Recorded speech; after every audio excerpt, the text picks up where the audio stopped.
తెలుగుని ప్రేక్షకులకు నమస్కారం. 2-3 రోజులుగా విశ్వక్సేన్ వ్యవహారం మనమంతా చూస్తూ ఉన్నాం.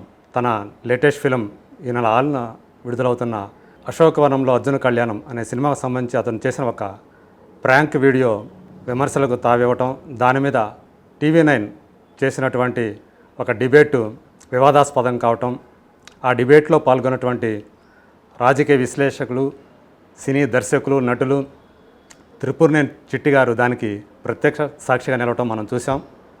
ఇప్పుడు మనం అసలు ఏం జరిగింది, ఆయన స్టూడియోలో ఉండగా జరిగిన ఆ ఇన్సిడెంట్ ఏమిటి, ఆ తర్వాత పరిణామాల గురించి మనం ఆయనతో మాట్లాడి సవివరంగా దానికి సంబంధించిన విషయాలన్నీ తెలుసుకుందాం. నమస్తే చిట్టి గారు. నమస్తే. సో ముందు ఎలా ఉన్నారు సార్? చాలా కాలం అయింది నేను ఇలా మిమ్మల్ని ప్రత్యక్షంగా ఇలా కలిసి చేయటం. మీ ఛానల్కి చాలాసార్లు మాట్లాడినా మనం కలవడం. అవును. సో ఇది 2-3 రోజులుగా జరుగుతున్న విషయం మన అందరికీ తెలిసిందే. సో మీరు కూడా దానికి ఒక ఘటనకి ప్రత్యక్ష సాక్షిగా ఉన్నారు. సో ఒక అబ్బాయి అంటే ఒక హీరో, అప్కమింగ్ హీరో తన సినిమాకి సంబంధించి దానికి సంబంధించిన ఒక పబ్లిసిటీ కోసం చేస్తున్నటువంటి ఒక ప్రాంక్ వీడియో వివాదాస్పదం కావటం, విమర్శలు తాగటం అవన్నీ చూసాం. సో ఇవన్నీ పరిణామాలను చూసుకుంటే సో విశ్వక్సేన్ అనే అతను ఇప్పుడు అతను బాధితుడా లేకపోతే అతను కల్ప్రిటా అనేది ఒక చర్చగా మారింది. సో మీరేమంటారు?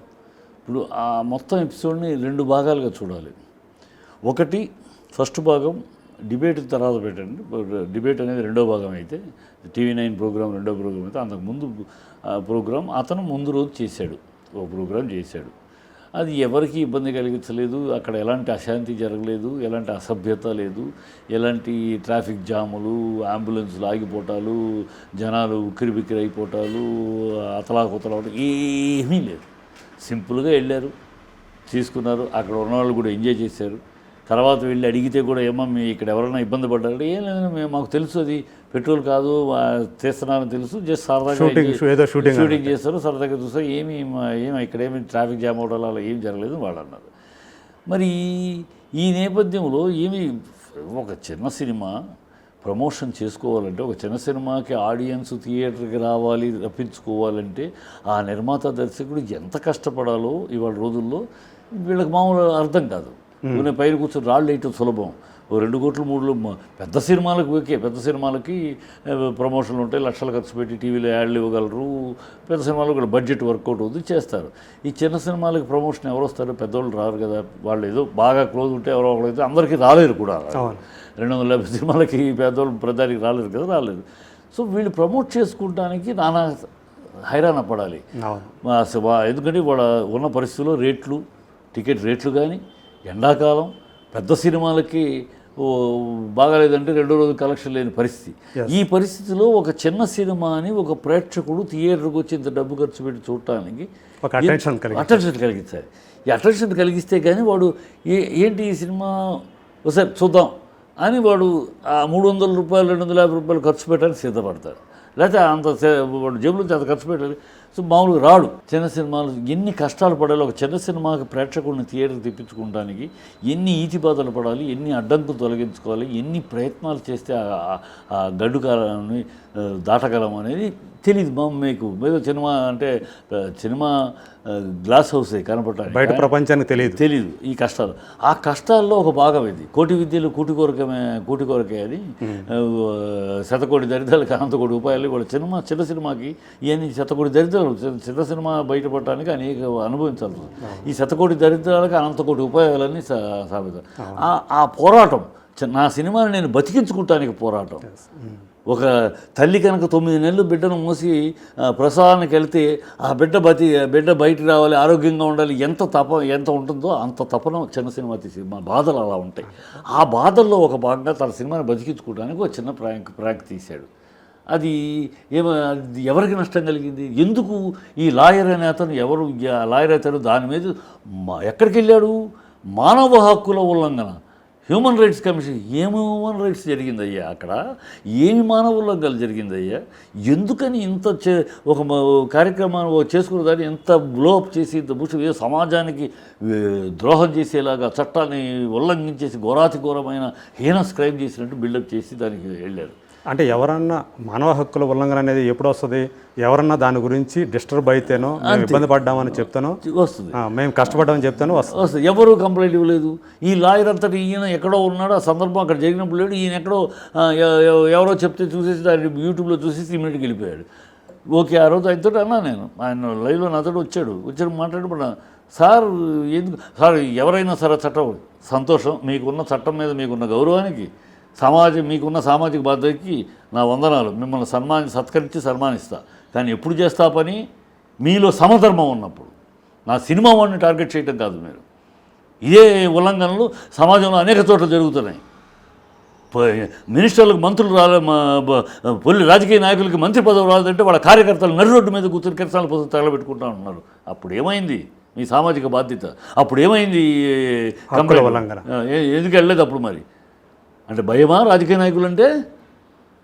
పబ్బుల దగ్గర రాత్రి 12 దాటితే జూబ్లీ హిల్స్ దగ్గర రోడ్లో వెళ్ళాలంటే మన కారు హార్న్లు కొట్టుకుంటూ అటు కట్ చేసి ఇటు కట్ చేసి, ఎందుకంటే రోడ్డు మీద నో పార్కింగ్ దగ్గర 2 వరుసలో బళ్ళు ఉంటాయి, ఇటుపక్క ఒక బళ్ళు ఉంటాయి.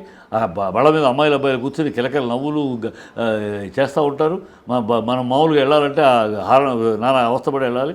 అప్పటికి 2-3 సార్లు నాలంటే ఏమండి వాట్ ఈస్ దిస్ అంటే, లేదు సార్ క్లియర్ చేస్తాను, కానీ రోజు మరి అక్కడేమైంది?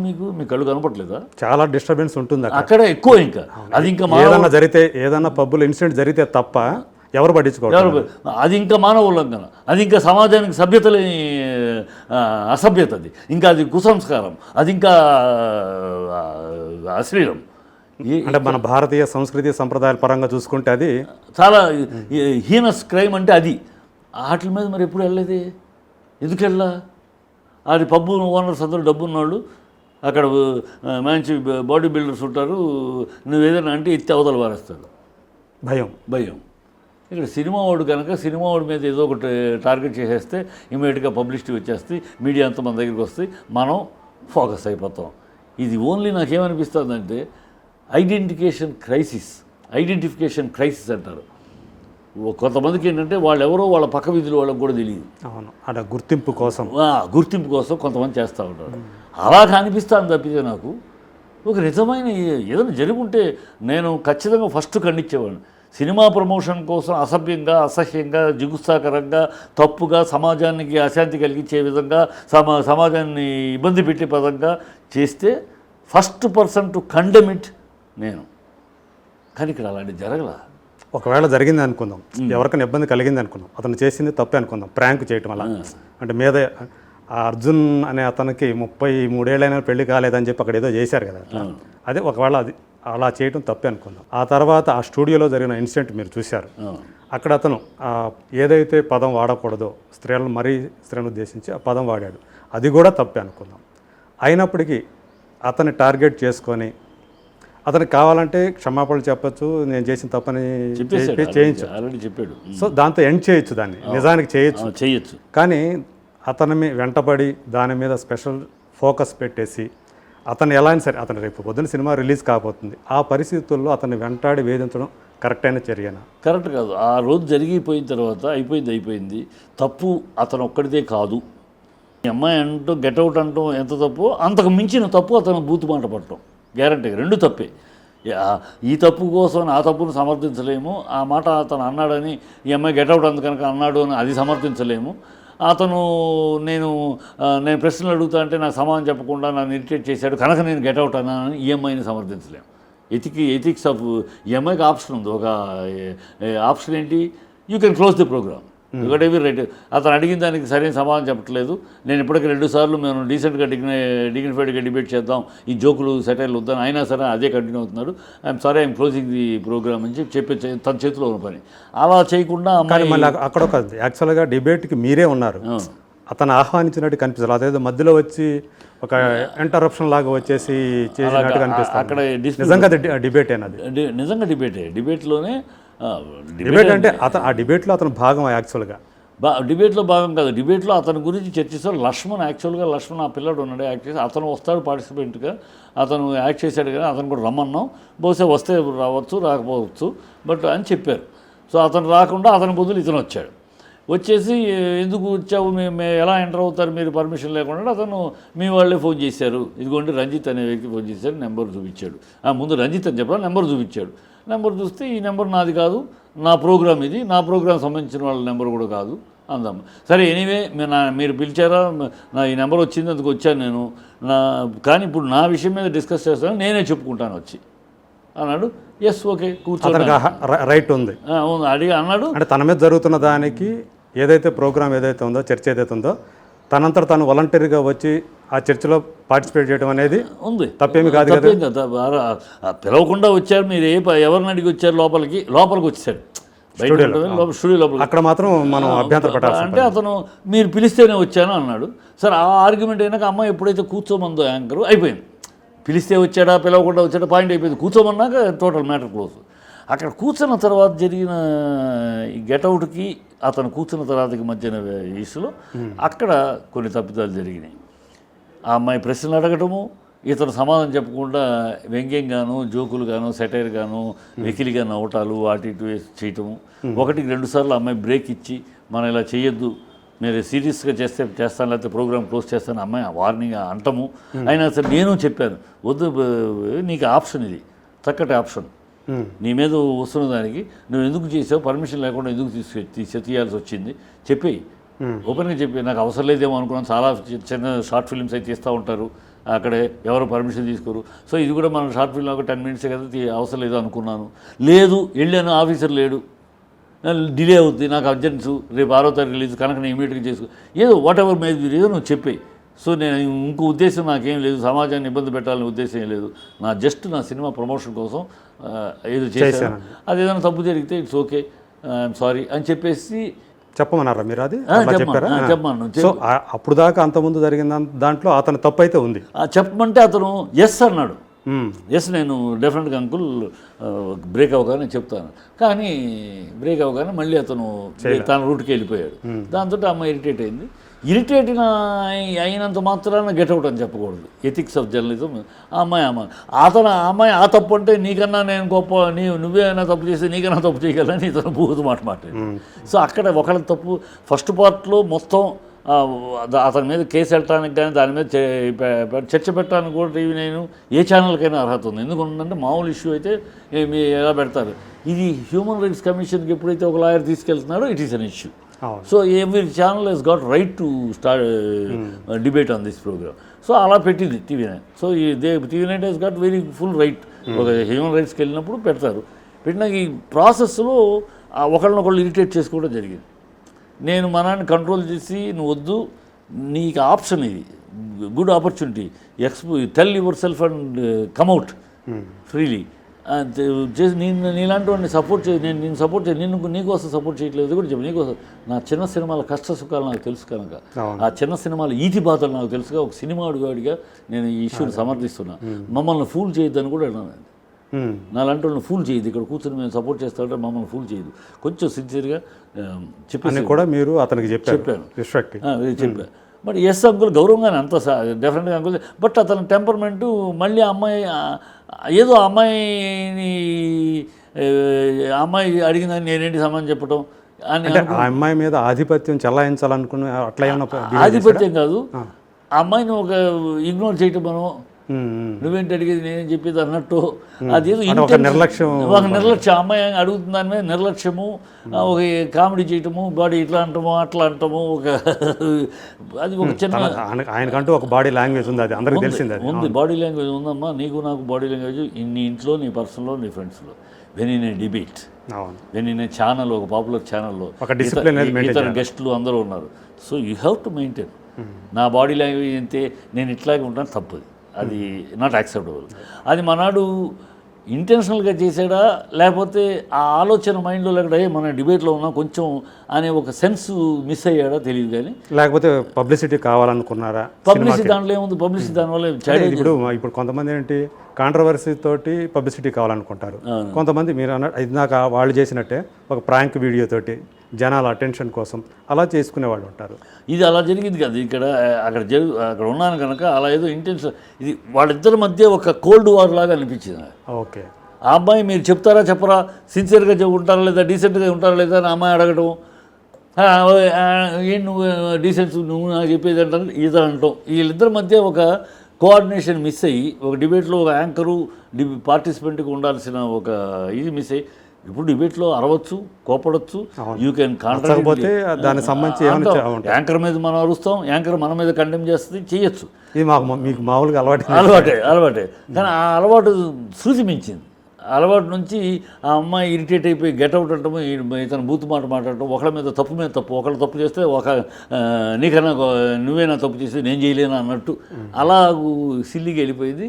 విషయం మొత్తం అయిపోయింది. సో ఇక్కడ తప్పు ఎవరిది అనే దానికన్నా కూడా విచక్షణ కోల్పోవడం, ఆ అమ్మాయి విచక్షణ కోల్పోయే విచక్షణ అంటారా లేకపోతే ఒక అమ్మాయి అంటే కోపం ఇద్దరు విచక్షణ. ఇప్పుడు రెండు రకాలు విచక్షణ కోల్పోయాయి. ఎందుకంటే ఇరిటేట్ అవుతారు. ఇరిటేట్ అయితే అమ్మాయి సీనియర్ జర్నలిస్ట్, మామూలు ఏం కాదు, సీనియర్ జర్నలిస్ట్. ఎప్పుడైతే అయిందో she get all options to close down the program. ఎవడు అబ్జెక్షన్ చేయలేడు. అలాగే అతను ఈ మనాడు కూడా వెళ్ళిపోవచ్చు, వాకౌట్ చేయొచ్చు. ఎంతమంది డిబేట్ నుంచి వెళ్ళిపోలా, నేను I cannot answer all you questions, I'm getting out అని వెళ్ళిపోవచ్చు. ఇద్దరికీ ఆప్షన్ ఉంది. ఆ ఇద్దరు అలాంటి డీసెంట్ జెంటిల్నెస్ ఆఫ్ ఇది ఫాలో చేయకుండా అతను వెళ్ళలేదు, ఉన్నాడు, ఇరిటేట్ చేస్తాడు. ఆ అమ్మాయి ఇరిటేట్ అయ్యాను కానీ ఎథిక్స్ మర్చిపోయింది. ఆ అమ్మాయి ఆ ఎథిక్స్ మర్చిపోయి గెట్అవుట్ అంటే ఎంత తప్పు, అంతకు మించిన తప్పు ఇమీడియట్గా ఇతను ఆ బూత్ మాట వాడటం. బూత్ మాట వాడకుండా మిగతా మాట్లాడి ఉంటే అక్కడ తప్పు అక్కడితో ఆగేది. అదే ఈ బూత్ మాట మాట్లాడేటప్పటికి దొంది అయిపోలా. ఆ తర్వాత ఏం జరిగింది? అది అతను వెళ్ళిపోయిన తర్వాత అతను అనేసి ఎల్ఆర్ యూటు అని అన్నాడు. ఏదో అమ్మాయి అరిచింది. ఎప్పుడైతే ఈ బూత్ మాట అన్నాడో ఇంకా గట్టిగా అరిచింది. అరిచినాక వెళ్ళిపోయాడు అనుకో. వెళ్ళిపోయినాక నేను అన్నాను అమ్మాయితోటి, ఏమ్మా నువ్వు గెట్అవుట్ అనకుండా ఉంటే బాగుండేది. ఎందుకంటే గెట్అవుట్ అనకుండా ఉంటే నా ప్లాన్ ఆఫ్ యాక్షన్ ఏంటంటే అతను ఎట్లాగైనా ఈ చిన్న సినిమా, ఈ బతుకు తెరుగు ఇలా రేపు పొద్దునే ప్రతివాడు భయపడతారు కదా, చిన్న సినిమా ఏదో చేసుకుందామంటే ఏమో మొన్న వచ్చినట్టు ఎందుకు వచ్చినా ఏదో సో వాళ్ళ ఆప్షన్స్ లెద్దం అనేక కష్టాల నుంచి బయటకు వస్తుంది. చిన్న సినిమా అంటే చాలా ఇబ్బందులు పడితే కానీ ఈ రోజుల్లో మరీ కష్టం. సో అది కనుక నేను I want to bring him to the line. నాన్న నీకు ఆప్షన్ చెప్పేసి ఆన్సర్ చెప్పను అని వద్దు, క్లీన్గా చెప్పాను. ఎందుకు పర్మిషన్ తీసుకోలేదు, నా కష్టాలు ఇవి, పర్మిషన్ దగ్గరికి వెళ్తే ఆఫీసర్ లేడు, లేదా ఉన్నారు కానీ టైం పడుద్ది, లేదు చాలామంది షార్ట్ ఫిల్మ్స్ అక్కడ తీసుకుంటారు, ఎవరు పర్మిషన్ అడగరు. సో నాది ఒక 10 నిమిషాల పని, గంటల పని, రోజంతా పని కాదు, 10 నిమిషాల పని చేసుకుందామని, పెద్ద ఇబ్బంది ఏముంది అని చేసుకుందామని. సో ఇది ఒకవేళ ఎవరికైనా ఇబ్బంది పడితే ఇంత జరిగింది. సో అతను పర్మిషన్ లేకుండా షూట్ చేశాడు. ఒకవేళ పర్మిషన్ లేకుండా షూట్ చేయడం తప్పైతే ఆల్రెడీ దానికి సంబంధించిన ప్రభుత్వ యంత్రాంగం ఏదైతే ఉందో అది ఇన్వాల్వ్ కాలేదు. ఇంతవరకు ఎవరు వాళ్ళు ఇన్వాల్వ్ ఇదే లేదు కదా. ఈయనే తీసుకెళ్ళాడు, లాయర్ తీసుకెళ్ళాడు human rights commission. So it's all ఒక అన్వాంటెడ్ ఇష్యూ. ఛానల్కి వచ్చిన తర్వాత అది కూడా ఒక ముగింపుకి వెళ్ళాల్సింది రాంగ్ ట్రాక్ వెళ్ళిపోయి రాంగ్ ఎండింగ్స్లో అయిపోయింది. ఇప్పటికైనా ఫుల్ స్టాప్ పెట్టాలి, అయిపోయింది, నేను అలా చేద్దాం అనుకున్నా. ఆ అమ్మాయి కూడా ఉంది సిన్సియర్గా, లేదు సార్ నేను కూడా దీనికి ఒక ముగింపు ఇద్దామనే పెట్టింది ప్రోగ్రాము. అతను ముందు పర్మిషన్ లేకుండా వచ్చాడు అయినా సరే నేను సరే కూర్చోండి అందు, ఎందుకంటే ఓకే కూర్చొని డిస్కస్ చేసి అతని ద్వారా ఫినిషింగ్ ఇప్పిద్దామని అనుకున్నాను. బట్ అతను నాట్ కోఆపరేటివ్ కదండి. నేను 2 సార్లు బ్రేక్ ఇచ్చాను చెప్పి కూడా, అయినా సరే అతను అదే ట్రెండు, అదే సెటైరు, అదే కాళ్ళు ఇట్లా ఇటు ఒక జోకులు సరదా చేస్తున్నాడు, నన్ను టార్గెట్ చేస్తున్నాడు. I couldn't control myself. I lost my temper. I lost my balance. అందువల్ల క్లోజ్ చేసి ఉండదు కదా, కరెక్ట్ సార్ క్లోజ్ చేసి ఉండదు. బట్ ఆ టైంలో నాకు I lost my cool. I set get out అంటే మరి అదే అతను నువ్వు గెట్అవుట్ అంటే తప్పు అయితే అతను తప్పు నర్రా అతను ఆ బూత్ మాట్లాడు అంటే అతను అవమానకరంగా భావించి ఉండొచ్చు కదా. మాట్లాడిన బూత్ కాదు కదా, దానికి అతను ఆ బూత్ మాట్లాడకూడదు, అసభ్యకరమైన ఏది కూడా ఏ భాష ఎవరి మీద మాట్లాడు. ఏమైనా గెట్అవుట్ అన్నప్పుడు ఇంకో మాట మాట్లాడు, ఇంకో విధం ఏమైనా మాట్లాడు, what non sense, what your talking, ఏదైనా మాట్లాడు. ఈ మాట తప్పు. ఆ మాట మాట్లాడటంలో మహిళ పైగా అక్కడ మనాడు కూడా విక్టిమ్ అవ్వాల్సి వచ్చింది. ఇక్కడ బాబూత్ ఇప్పుడు కేసు కూడా మిగతా విషయాల మీద ఏం కేసు వేయలేరు. ఈవెన్ దాని మీద కూడా చూసిన వాళ్ళు అథారిటీస్ వేస్తే ఏం చేస్తారు, పర్మిషన్ 200 ఫైన్ వేస్తారు. ఇది పెట్రోల్ కాదని ప్రూవ్ చేస్తారు. ఇదేం లేదు, అక్కడ ఎవరైనా కంప్లైంట్ ఉన్నారో చూడసారి ఎంక్వైరీ చేస్తారు, పెద్ద విషయం ఏం లేదు. ఈ మాట వల్ల ఇప్పుడు మనాడికి అనవసరం ఈ మాట వల్ల ఎవరు తలసాని శ్రీనివాసరావు ఎంటర్ అయ్యాడు, రాజకీయ నాయకుడు ఎంటర్ అయ్యాడు. ఈ మహిళపై ఇలాంటి భాష వాడతారా, సో విల్ టేక్ యాక్షన్ అని ఇది అనవసరం అయిపోయింది కదా. అంటే ఒక దారి తప్పిపోయినట్టుగా దారి తప్పిపోయింది అయింది. మంచి అవకాశాన్ని నేను యాక్చువల్గా విశ్వసేన్ ఇంత సమర్థించి విశ్వసేన్ ఒక మంచి అవకాశాన్ని జారవిడుచుకున్నాడు, తన తాను బూస్టప్ ఎలివేట్ చేసుకునే అవకాశాన్ని, తనని బ్లాక్ స్పాట్ లేకుండా బయటికి రావడం అవకాశాన్ని అంటే తర్వాత జరిగిన ఒక ప్రెస్ మీట్లో తను ఆ మాట ఉపయోగించినందుకు సారీ చెప్తున్నానని చెప్పాడు. కానీ ఆ చెప్పడం కూడా కరెక్ట్గా చెప్పలేదు అనేది ఒకటి. ఎందుకంటే సారీ అని చెబుతూ మళ్ళీ అక్కడ ఇవాళ యూత్ అంతా కూడా దెబ్బ తగిలితే అమ్మ అనే బదులు ఈ మాట అంటారు. నువ్వు అంటావేమో, యూత్ మొత్తం ఆ మాట ఎందుకు అంటారు? ఆ యూత్ ఏదో ఫ్రెండ్స్ మధ్య అంటారేమో, ఫ్రెండ్స్ మధ్య అనుకుంటాం. ఏమైనా తెలుగులో అదే మాట తెలుగులో చెప్తే చాలా చీప్గా ఉంటుంది, పబ్లిక్ అనవరంగా. ఇప్పుడు ఆ మాట తెలుగులో చెప్తే చాలా దరిద్రంగా వినడానికి అసహ్యంగా ఉంటుంది. అదేమైందంటే మన దౌర్భాగ్యం, పరాయి భాషలో చెప్తే అది క్లాసు. తెలుగులో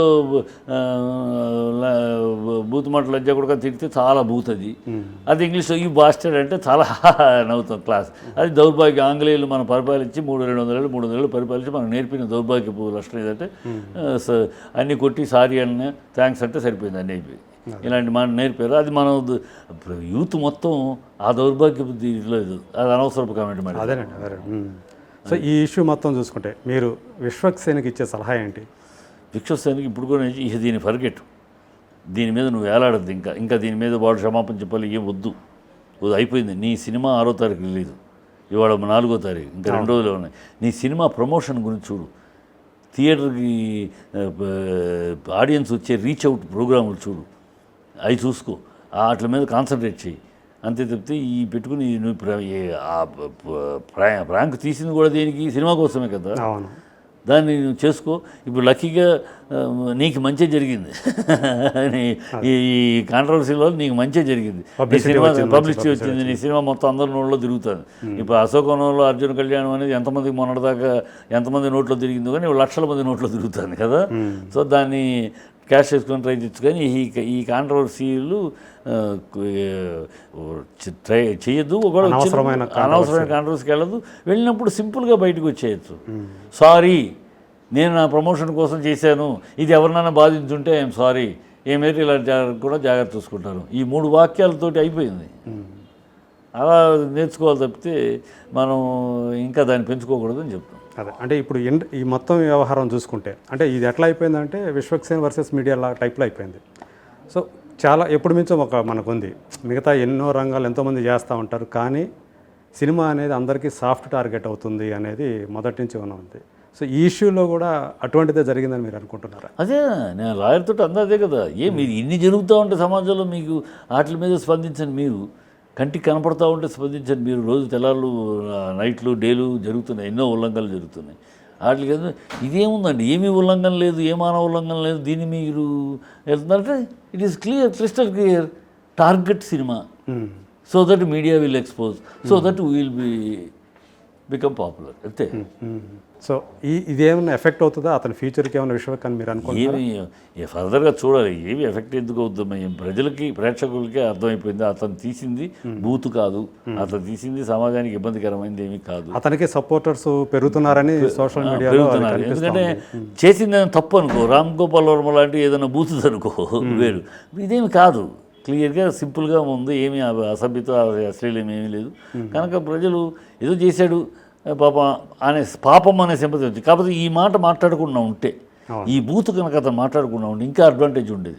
ఈ బూత్ మాట్లాడటం వల్ల కొంతమంది మహిళా లోకం ఏం కల్చర్ అయ్యేది, ఏ మనిషి ఏమైతే మాత్రం ఎంత హీరో అయితే మాత్రం ఆడాళ్ళ మీద ఇలాంటి చాలా మంది మనసుల్ని ఆడవాళ్ళని మనసుల్ని గాయపరిచాడు. అది ఆ గాయపరచడం అనేది తనకు కొంచెం లేడీ వాళ్ళలో ఇబ్బంది ఉంటుంది. కొంతమంది వాడి సినిమా చూసాడు, ఆడాళ్ళ ముందు ఇంత అసహ్యంగా ఉండడం, మా గౌరవం ఉన్నాడు, వీడి సినిమా చూసేదేంటి అని ఫీలింగ్ కూడా వస్తుంది.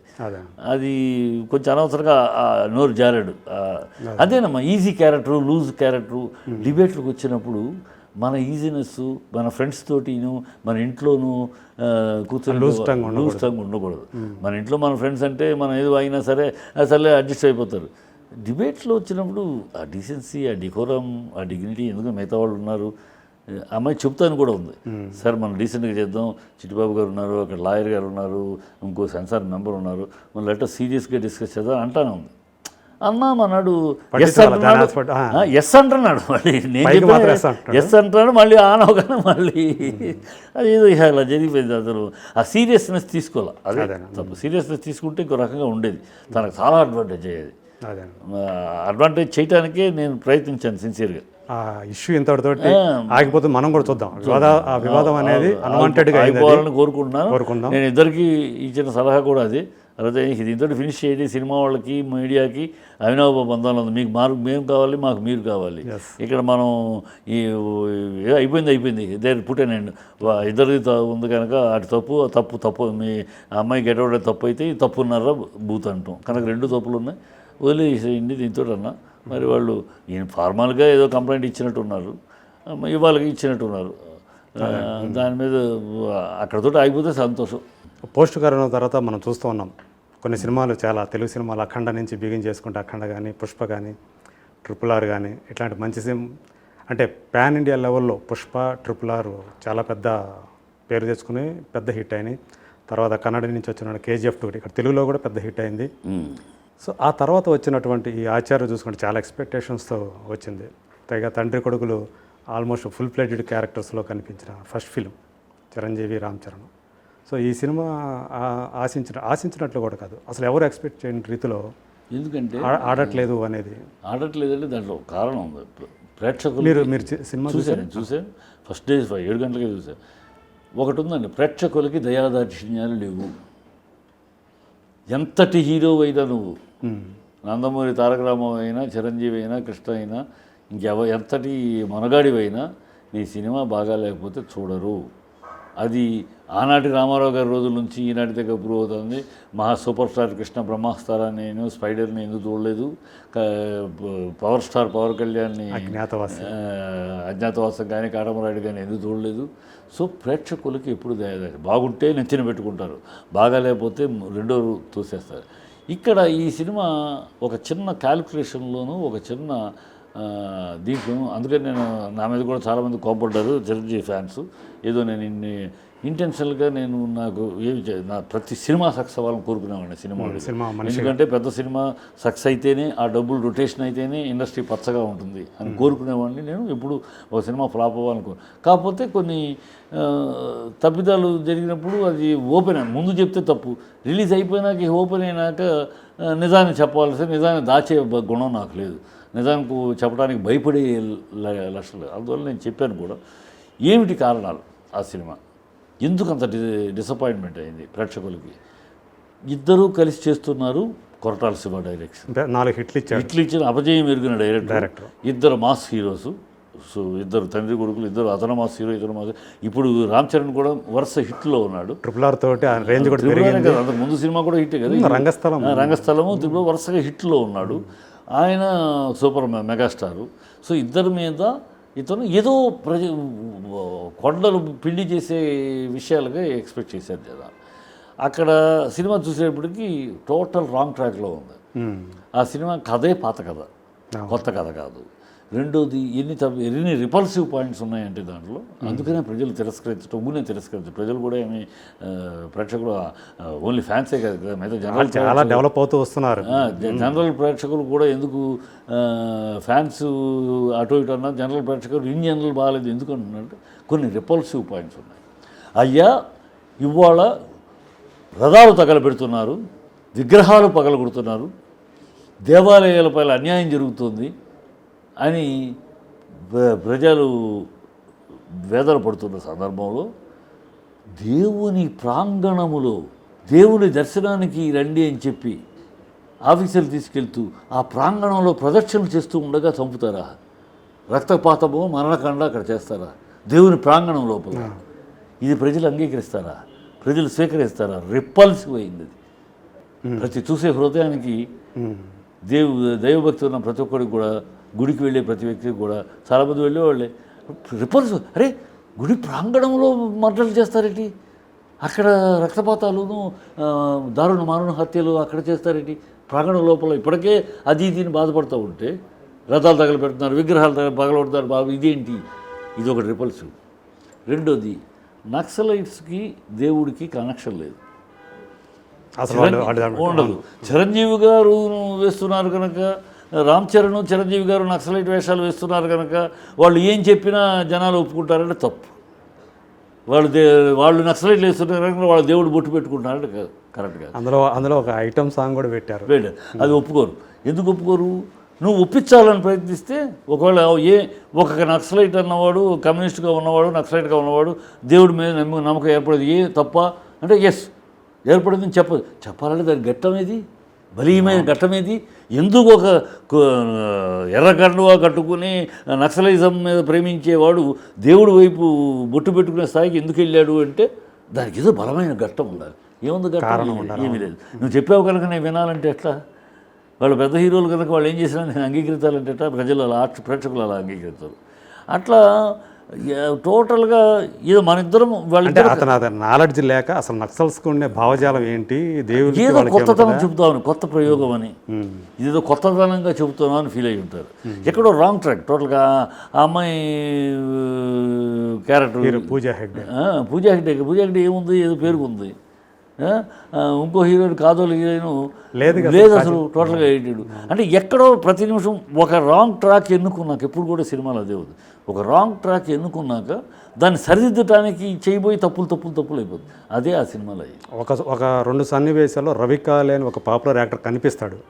అతను ఆ పాపులర్ యాక్టర్ ఉన్నాడంటే ఏవో సీన్లు ఉంటాయి కదా, ఎక్కడ సీన్ లేవు. అది ఎక్కడ మొత్తం ఎడిటింగ్లో వెళ్ళిపోయినాయి. ప్లస్ వాళ్ళు ఈ సినిమాలో గొప్ప ఇన్సిడెంట్లు అంటే ఫైట్లు ఇన్సిడెంట్లు ఎప్పుడూ కావు. దిట్టమైన ఘట్టాలు ఉన్నాయంటే ఆ ఘట్టాలకి యాడెడ్ ఫైట్సే కానీ ఆ ఫైట్సే దిట్టమైన ఘట్టాలు అవ్వవు. ఫైట్లు చాలా సినిమా కాదు, ఫైట్లే సినిమా. ఇది మొత్తం మాట వెళ్తే ఫైట్, తిరిగితే ఫైట్, వంగితే ఫైట్, నుంచుంటే ఫైట్.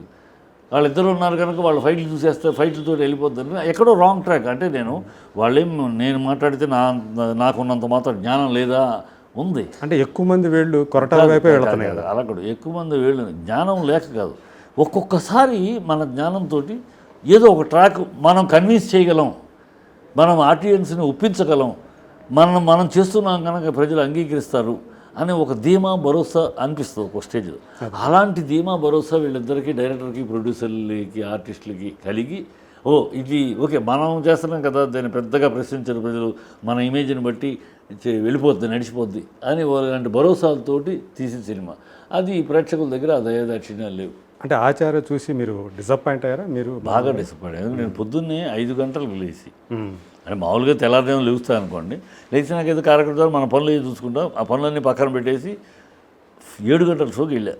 ఎందుకంటే నిజంగా విత్ గ్రేట్ ఎక్స్పెక్టేషన్. ఎందుకంటే కొరటాల శివ మంచి కథకుడు, మంచి రచయిత, బ్యూటిఫుల్ డ్రామా ఉంటుంది, బ్యూటిఫుల్ సామాజిక స్పృహతో కూడిన విషయాలు ఉంటాయి.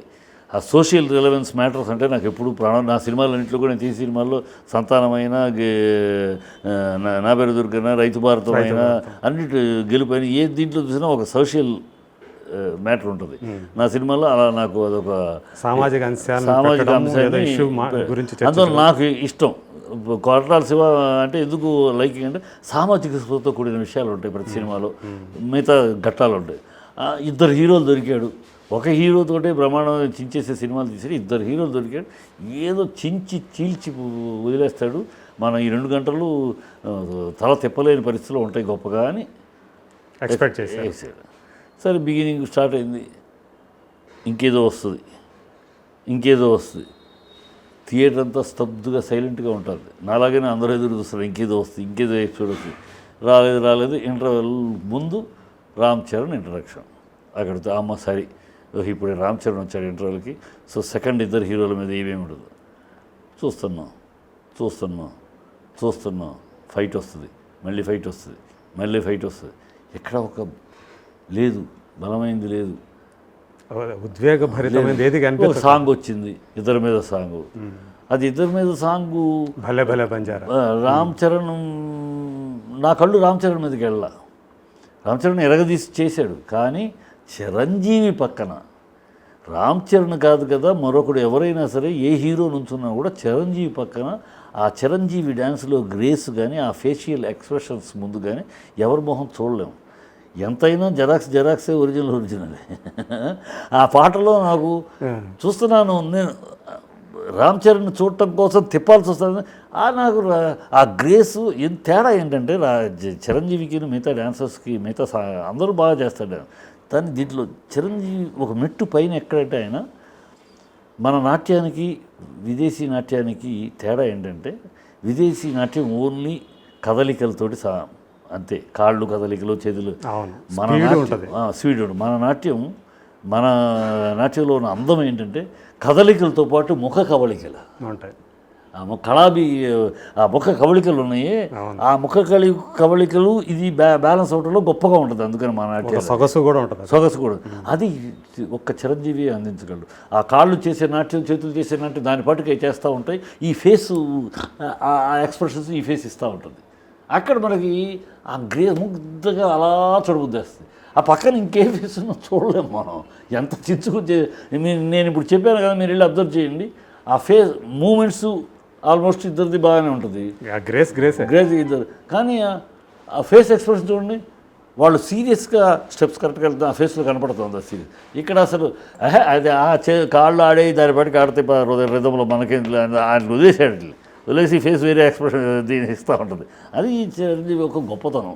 అది చిరంజీవి సాంగ్లు చూస్తూనే ఉంటాం కదా, ఇంకో 2 సాంగ్లు చిరంజీవి డ్యాన్సులు పెట్టినా కూడా బాగుండేవి. కానీ అట్లా ఎక్కడో మిస్ అయ్యింది. నేను even Ram Charan character end అయ్యే విధానం కూడా జనాలకి అంత ఎక్కడో సానుభూతి కలగాలి. వాళ్ళేమీ తెలివి తక్కువడు కాదు.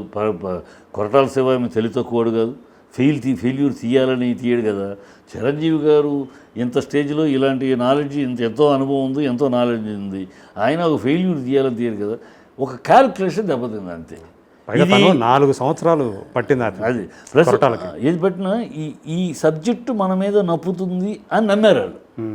ఈ కథ, ఈ విధానం మన మీద నప్పుతుంది, మన ఇద్దరి మీద నప్పు ఇలాంటి ఇంతకుముందు చేయలేదు మనం కనుక నప్పుతుంది అని నమ్మారు. ఆ నమ్మకం చెడింది. సో మీరు ఆచార్య నిజంగా అంటే ఆచార్య అంటే ఒక గురువు అని అనుకుంటా. ఈరోజు అంటే దాసరి గారి తర్వాత మీరు కూడా ఇదివరకు ఒక సందర్భంలో చెప్పారు చిరంజీవి పెద్ద దిక్కు అని. సో నిజంగా ఈరోజు చిరంజీవిని ఇండస్ట్రీ అంతా పెద్ద దిక్కుగా యాక్సెప్ట్ చేస్తున్నారా?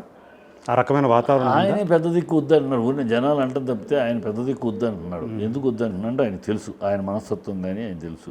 కొన్ని విషయాల్లో పెద్దరికం వహిస్తే 2 వర్గాల మధ్య సమస్య వస్తే ఆయన ఏదో నిజాలు తప్పైన వర్గాన్ని కోపట్టమో శిక్షించడమో చేయాలి. వాళ్ళు ఆయనకి విరోధం అవుతారు. దాసనారాయణ గారు ఉన్నంత వరకు ఆ పెద్దరికాలు అన్నీ అంటే ఓకే, వాడు నాకు విరోధం అయితే నాకేంటి, రామానాయుడు గారి విరోధం అయితే నాకేంటి, తప్పే అని వర్కర్స్ పక్కన నిలబడేవాడు. అట్లా ఉండేది. వాళ్ళు కేర్ చేసేవారు కాదు. విరోధమైనా పర్వాలేదు, తప్పు అన్నప్పుడు తప్పు అలా. కానీ ఈయన మనస్తత్వం అలా కాదు. ఈవెన్ దాన్ని వాళ్ళు కూడా యాక్సెప్ట్ చేసేవాళ్ళు అనుకుంటాను. ఈవెన్ అవతల వాళ్ళకి కష్టం కలిగినా కానీ ఫైన్ అనుకొని వెళ్ళేవారు. అంటే కూడా దాసరి గారికి చెప్పారంటే అంతే ఆయనే చూసుకునేవారు. ఈ దగ్గర మనస్తత్వం ఏంటంటే అలాగూ విరోధం చేసు ఆయన కెరీర్ మొత్తం కూడా ఎవరితోటి విరోధం పెంచుకోవడానికి ఇష్టపడ్డాడు. అందరితోటి మంచిగా వెళ్ళాలి, మన కెరీర్ మనం మంచిగా వెళ్ళాలి, మనం అందరితో మంచిగా ఉండాలి. మనకి అదేదో ఉంటే మనకెందుకు వాళ్ళ మధ్యలో తలదూర్చి మనం ఎందుకు అలా వెళ్ళింది. ఇవాళ ఆయన పెద్దరికం తీసుకుంటే అన్నిట్లో ఇలా వెళ్ళాలి. ఫర్ ఎగ్జాంపుల్ నిన్న సింపుల్ ఎగ్జాంపుల్, మొన్న ఫెడరేషను ఫంక్షన్ చేశారు. ఇన్ని సంవత్సరాలుగా చేయలేదు, సడన్గా వాడు చేశారు. అతను వల్లభనేని అనిల్ ఈ ఫంక్షన్ చేయడానికి పర్పస్ ఉంది, అతనికి వేరే పర్పస్ ఉంది. అది చిరంజీవి గారికి తెలుసు. కానీ ఆయన తెలుసు వెళ్ళకూడదు. యాక్చువల్గా పెద్ద మనిషి స్థానంలో ఉంటే వెళ్ళకూడదు. ఎందుకు వెళ్ళకూడదు అంటే వల్లభనేని రమేష్ మీద కేసులు ఉన్నాయి. వల్లభనేని అనిల్ మీద కేసులు ఉన్నాయి. అతను ఈ బ్రహ్మానంద చిత్రపురిలో ఇల్లు గోల్మాలు చేశాడు. పేర్లు మార్చి దొంగ పేర్లు, బినామీ పేర్ల మీద ఇల్లు ఇచ్చాడు. సినిమా వాళ్ళకి సంబంధం లేని వాళ్ళకి అనేక మందికి ఇల్లు ఇచ్చారు. ఎవడు కనెక్షన్ లేని వాడికి ఇల్లు అలాట్ చేసి చాలా గోల్మాల్ 300 కోట్లకి గోల్మాల్ జరిగింది అక్కడ. అది సాక్ష్యాధారాలతోటి సబ్మిట్ చేయటం పడింది కమిషనర్కి. కమిషనర్ ఇన్వెస్టిగేషన్కి పంపించున్నారు. హైకోర్టులో ఉంది, హైకోర్టులో ఉంది. హైకోర్టు నుంచి ఢిల్లీ హోమ్ డిపార్ట్మెంట్, హోమ్ మినిస్ట్రీకి కూడా వెళ్ళింది. సో ఇంత నేపథ్యం ఉన్న సమయంలో అతను వలవని అనిలు ఈ ఫంక్షన్ ఈనాడు ఈ ప్రతి సంవత్సరం చేయని ఈ ఫంక్షన్ వాళ్ళు ఎందుకు పెట్టాడు? పెట్టి ఈ రాజకీయంగా వీళ్ళందరినీ పిలిచి, రాజకీయ నాయకులను పిలిచి, చిరంజీవి గారిని పిలిచి వాళ్ళందరితోటి స్టేజ్ షేర్ చేసుకుని, నేను తప్పుడోడిని కాదు, నేను తప్పుడోడిని అయితే వీళ్ళందరూ నాకు ఎందుకు వస్తారు కళ ఇంప్రెషన్ కలిగించాడు, డ్రామా చేశాడు. చిరంజీవి గారు వెళ్ళొచ్చా? దాసరి గారు అయితే, ఇదే స్థానంలో దాసరి గారు అయితే నో, నేను రానురా, నిర్మాణం నీ తప్పు, హైకోర్టులో కేసు ఉంది, నీ మీద అపనిందలు ఉన్నాయి, నువ్వు నిందారహితుడివి, నువ్వు అన్నీ క్లియర్ అయితే నేను నీతోటి వేదిక పంచుకుంటా, లేకుండా నేను వేదిక పంచుకోను. ఎంతోమందికి అన్యాయం జరిగింది, కేసు ఉంది, హైకోర్టులో యాక్సెప్ట్ చేసింది, నీ మీద పెట్టిన కేసు రిజెక్ట్ చేస్తే ఓకే, యాక్సెప్ట్ చేసింది, జరుగుతుంది, ఇన్వెస్టిగేషన్ జరుగుతుంది. ఈ స్టేజ్లో నీ పక్కన నేను స్టేజ్ పంచుకుని నేను సమర్థించిన వాడిని అవుతాను, నేను రాను అని సందర్భాలు చాలా ఉన్నాయి ఇంతకుముందు గతంలో. అలాంటి వచ్చినప్పుడు చెప్పేవాడు ఆయన. చిరంజీవి గారు చెప్పలేదు కదా, వీళ్ళు నిలబడిపోయాడు కదా, పిలిచారు, వెళ్ళిపోయాడు, నిలబడ్డాడు, పొగిడేశాడు కూడా ఆయన. అంటే ఆయనకి పాపం పిలిచారు, ఫెడరేషను అందరూ పిలిచి మనం వెళ్ళకపోతే బాధపడతారు అని వెళ్ళిపోయాడు తప్పితే ఈ చరిత్ర అది పెద్దరికానికి కావాల్సింది. అంటే దాసరి గారికి చిరంజీవి గారికి ఉన్న తేడా. దాసరి గారైనా, రామానాయుడు గారైనా, డివిఎస్ రాజు గారైనా, ఎంఎస్ రెడ్డి గారైనా, ఈ పెద్దలకు ఉన్నకి ఇప్పుడున్న వాళ్ళకి తేడా. ఈ పెద్దలు ఏంటంటే ఆ కూలంకషంగా ఒక విషయాన్ని కూలంకషంగా స్టడీ తెలుసుకుని తప్పెవరిదైతే వాళ్ళని నిలబెట్టే ప్రయత్నం చేసేవారు. కానీ వాళ్ళు వెళ్ళిపోవాలి లేదా ఇది ఉండదు. ఈయన శుతిమెత్తని హృదయం కనుక, మెత్తటి హృదయం కనుక పిలిచాడు. ఫెడరేషను అందరూ వర్కర్సు, కార్మికులు, నేను వెళ్ళకపోతే ఎట్లా అనుకుని వెళ్ళిపోయాడు ఆయన. కానీ ఆయన ఆ వెళ్ళటం వల్ల జరిగే పరిణామం ఏంటి, తప్పు ఏంటి? ఒక దోషి, ఒక దొంగ, ఒక అవినీతిపరుడు జస్టిఫై అయ్యాడు కూడా. సో మంచివాడిగా మారిపోయాడు అంటారు. మంచివాడిగా ప్రొజెక్ట్ చేయబడ్డాడు కదా. బట్ రేపు ఎవరన్నా అంటే నేను చిరంజీవి గారికి తెలీదా ఇంత ఫ్రాడ్ చేసి ఉంటే ఆయన వచ్చేవాడు ఫంక్షన్కి అని చెప్పుకుంటున్నాడు, ఆల్రెడీ చెప్పుకుంటున్నాడు అన్నమాట. ప్రశాంత్ యాదవ్ గారు వచ్చేవారా, కిషన్ రెడ్డి వచ్చేవాడా? అదే కిషన్ రెడ్డిని నేను ఫోన్ చేశాను, ఏంటి కిషన్ రెడ్డి ఇది ఉంది కదా, ఆయనకు కూడా ఇచ్చున్నాం, ఏంటి ఇది అంటే చిరంజీవి గారు రమ్మన్నారు అన్నాడు. సో ఆయనేమో అలా వచ్చారన్నమాట. నేను వీళ్ళు పిలవటం కాదు, వీళ్ళెవరు నా నిర్వాహకులు, నన్ను అప్పుడెప్పుడు అన్న తర్వాత రాలేదు. కాకపోతే చిరంజీవి గారు ఫోన్ చేసి మీరు ఖచ్చితంగా రావాలి ఆయన ఫోన్ చేసి, మరి చిరంజీవి ఫోన్ చేశారు కదా, నేను రాకపోతే బాగోదు కదా. సో గెస్టులో మీరు కూడా ఉన్నారు కాబట్టి మీరు కూడా రావాలని ఆయన ఉద్దేశంతో చేసి ఉంటారు. ఆయన ఉద్దేశం అందువల్ల కిషన్ రెడ్డి కూడా వచ్చాడు. ఇప్పుడు union minister, state minister, Chiranjeevi గారు లాంటి పక్కన కూర్చొని మధ్యలో ఒక దోషి, ఒక అవినీతిపరుడు మిమ్మల్ని పక్కన కూర్చోబెట్టుకునే సీన్ క్రియేట్ చేసుకున్నాడు. చూసే వాళ్ళకి ఏమంటుంది, అదే పెద్ద మనిషికి మామూలు వాళ్ళకి తేడా. అందుకనే ఆయన తెలుసు, తనకు తెలిసే నేను పెద్ద మనిషిని కాదు, పెద్దరికం నేను వహించలేను, నేను సినిమా బిడ్డని అందరికీ ఉంటాను అని చెప్పేశాడు. ఊనే మిగతా వాళ్ళు ఇది వాగుతూ ఉంటారు, నిజం తెలియక, ఆయన మనస్తత్వం తెలియక. ఇవాళ ఖచ్చితంగా ఇది పెద్ద తప్పు. అది రేపు అతను దోషి అయ్యాడు అనుకోండి, రేపు కోర్టులో తేలినాక అతను అరెస్ట్ చేశారనుకోండి, ఎంత తప్పు అయిపోద్ది. అలాంటి దోషిని పొగిడారు ఈయన, అలాంటి దోషిని పొగిడారు. రేపు అంటారు వేలెత్తి చూపుతారుగా, ఈ దోషిని పక్కన పెట్టుకుని అతని పొగిడేసరి అంటారుగా. ఈ పరిణామాలకు అవకాశం ఇవ్వరు, పెద్దరికి వహించే వాళ్ళు ఈ పరిణామాలకు అవకాశం ఇవ్వరు, ఇంత లోతుగా ఆలోచిస్తారు. పాపం చిరంజీవికి అలవాటు లేదు, ఆయన ఎంత లోతుగా ఆలోచించి వెళదామా వెళ్ళొచ్చా వద్దా ఇంత పాపం లేదు. వాళ్ళు 24 క్రాఫ్ట్స్, మన కార్మికులు మనతో పాటు కష్టపడుతున్నారు, పిలిచారు, వెళ్ళిపోయారు. అది ఈవెన్ ఇప్పుడు అప్పుడు ఎలక్షన్స్ తర్వాత చూసినప్పుడు కూడా అట్లాగే, అంటే చిరంజీవి గారి ఆయన పెద్దరికాన్ని సహించని వాళ్ళే ఎక్కువ మంది ఉండారు, అందుకనే వాళ్ళు వేరే వర్గంగా ఏర్పడ్డారు. ఇట్లాంటి ఒక రకమైన వాతావరణం వచ్చింది. ఏమి లేదు, అక్కడ జరిగిన తప్పు మా ఎలక్షన్స్లో ఒకటే తప్పు అమ్మా, శుభ్రంగా సాగుతుంది ఎన్నికలు. గతంలో కూడా సాగినాయి. జయసుధ ఓడిపోయినా గౌరవంగా జయసుధ మేము కుటుంబం ఒకళ్ళు గెలిచాం, ఒకళ్ళు కూడా తర్వాత కలిసి ఉంటాం, తర్వాత కలిసిపోయాం. ఇక్కడ ప్రకాష్ రాజ్ అనే వ్యక్తిని ప్రాంప్ట్ చేయటంలో నాగబాబు గారు ప్రాంప్ట్ చేస్తూ చిరంజీవి గారు ఆయన ఇచ్చారు అనే మాటలో ఆ తప్పుడు నిర్ణయమే జరిగింది తప్పితే ఇక్కడ చిరంజీవి గారిని కాదంటాం. ప్రకాష్ రాజ్ కాకుండా మరొక పేరును ప్రతిపాదించుంటే నాగబాబు ఏ గొడవ లేదు, యునానిమస్ అయ్యేది ఎలక్షన్, ఎవరో ఒకరు పక్కన తప్పుకునేవారు. కానీ ప్రకాష్ రాజ్ అనేవాడిని ఉండబట్టే నాలాంటి వాళ్ళు ఉధృతంగా దిగి పోరాటం చేసింది. ఎందుకు చేశాడు? నేను నా విష్ణుబాబు కోసము అనుకుంటున్నారు జనాలు, విష్ణుబాబు కోసము ఒకళ్ళకి తోక తైనతీని కాదు, నేను నిజాన్ని నిర్భయంగా మాట్లాడే విత్తును నేను. ఎందుకంటే అంటే భావజాల పరంగా బీజేపీకి ప్రకాష్ రాజ్ వ్యతిరేకం కాబట్టి కాదు అట్లా చేశారా? దీనికి రాజకీయ దీంట్లో విశ్లేషణ ఇస్తాను. నేను చెప్పాను చాలా చోట్ల, ఆ రోజులు చెప్పాను, అంగీకరించారు వీళ్ళు. ఏంటంటే నాయన అధ్యక్ష పదవి, మా అసోసియేషన్ అధ్యక్ష పదవి దేనికి? నటించటానికా నిర్వహించటానికా? నటించడానికి కాదు, ఇది బాధ్యతాయుతమైన బాధ్యత నిర్వహణ, ఎగ్జిక్యూషన్. అది ఇక్కడ ఇతను నటుడు నటించడానికైతే తెలుగు సినిమాలు నటించడానికి తీసుకున్నా ఇక్కడ తీసుకుంటా అభ్యంతరం లేదు, నటించడానికి కాదు, ఇది నిర్వహణ. మరి ఈ నిర్వహణకి ఎగ్జిక్యూషన్కి అర్హుడా Prakash Raj? Kerala film chamber don't enter in to the chamber అని పంపించింది. అక్కడ ఈ నిర్వహణకి అలా అడుగు పెట్టి చేసిన తతంగాలకి డోంట్ ఎంటర్ అని బ్యాన్ చేసింది. కన్నడ ఇండస్ట్రీ బ్యాన్ పంపించేసింది. యూ కాన్ ఛాంబర్లోకి ఇంట్లోకి రావద్దు, నువ్వు కన్నడ అయితే ఉండు, యాక్ట్ చేసుకో, అంతకని you are not allowed to association గొడవలు వద్దన్నారు. అప్పుడు తమిళనాడుకి వెళ్ళాడు. తమిళనాడులో వెళ్ళి ప్యానల్ పెంచి ప్రొడ్యూసర్ పెడితే అది కాస్త కోర్టుకి వెళ్ళింది. వీళ్ళ ప్యానల్ని కోర్టు సస్పెండ్ చేసి మరొకరిని పెట్టి నడిపించింది కేసు. వీళ్ళు అవకతవకలు జరిగినాయి.